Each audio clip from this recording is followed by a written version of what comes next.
Hello friends, welcome to Shahrukh kitchen. இன்னைக்கு வீடியோவில் நம்ம பார்க்க போகிற ரெசிபி மழைக்கு சூடா ஒரு டேஸ்டியான மினி கார வடை செய்ய போகிறோங்க. இது எப்படி செய்யலான்னு பார்க்கலாம் வாங்க.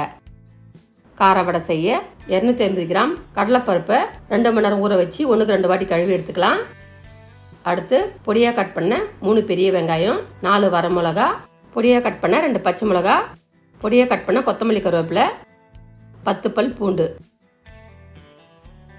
அடுத்து ஒரு மிக்சர் ஜாரை வச்சு நம்ம ஊற வச்ச பருப்பை கொஞ்சம் தண்ணி இல்லாமல் ஃபில்டர் பண்ணி சேர்த்துக்கலாம். அடுத்து நம்ம எடுத்து வச்ச வரமிளகாவை கிள்ளி சேர்த்து 10 பல் பூண்டையும் சேர்த்து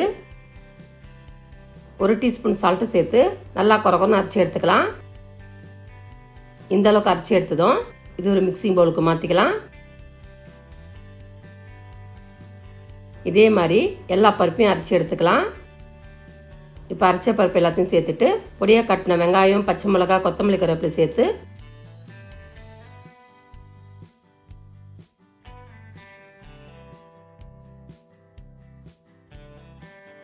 கூடவே 1 டீஸ்பூன் சோம்பு சேர்த்து நல்லா கலந்துக்கலாம்.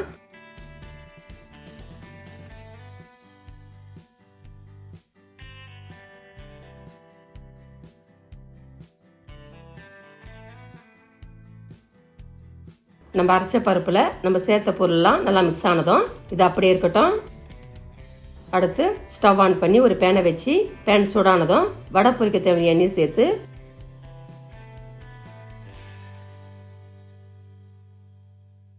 எண்ணெய் நல்லா சூடானதும் நம்ம ரெடி பண்ண மாவுலேருந்து கொஞ்சமாக உருண்டி எடுத்து இந்த மாதிரி வடை ஷேப்புக்கு தட்டி எடுத்துக்கலாம்.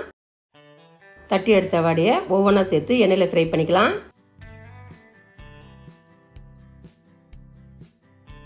ஸ்டவ் லோ ஃப்ளேம் வச்சு ஃப்ரை பண்ணுங்க.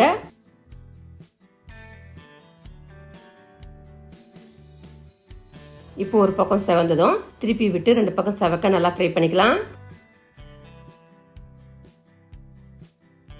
ஃப்ரை பண்ணும்போது அடிக்கடி திருப்பி விட்டு ஃப்ரை பண்ணுங்க. அப்பதான் வடை நல்லா மொறுமொறுன்னு வரும்.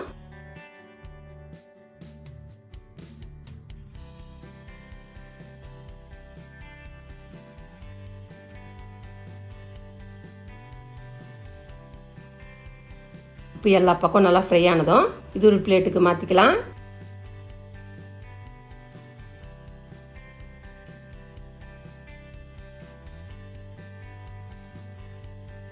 இதே மாதிரி எல்லா வடையும் ஃப்ரை பண்ணி எடுத்துக்கலாம்.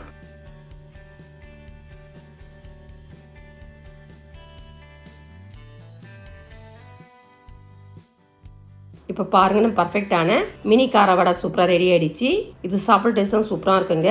மழை நேரத்தில் 1 கப் கடலைப்பருப்பு இருந்துச்சுன்னா இந்த மாதிரி கார வடையாக செஞ்சு பாருங்க. இது மழை நேரத்தில் டீ காஃபியோட சேர்த்து சாப்பிடும்போது அவ்வளோ டேஸ்ட்டாக இருக்குங்க. இந்த டேஸ்டான கார வடை ரெசிபி வீட்டில் நீங்களும் ட்ரை பண்ணுங்க. இந்த டேஸ்ட் எப்படி சொல்லிட்டு கமெண்ட் பாக்ஸில் கமெண்ட் பண்ணுங்க. இந்த வீடியோ உங்களுக்கு பிடிச்சிருந்தா லைக் பண்ணுங்க, ஷேர் பண்ணுங்க. மறக்காம நம்ம சேனல் சப்ஸ்கிரைப் பண்ணாதுங்க, சப்ஸ்கிரைப் பண்ணுங்க. கூடவே பக்கத்தில் பெல் பட்டனை கிளிக் பண்ணுங்க. இதே மாதிரி புது புது ரெசிபி மீண்டும் பார்க்கலாம். தேங்க்ஸ் ஃபார் வாட்சிங். நன்றி, வணக்கம்.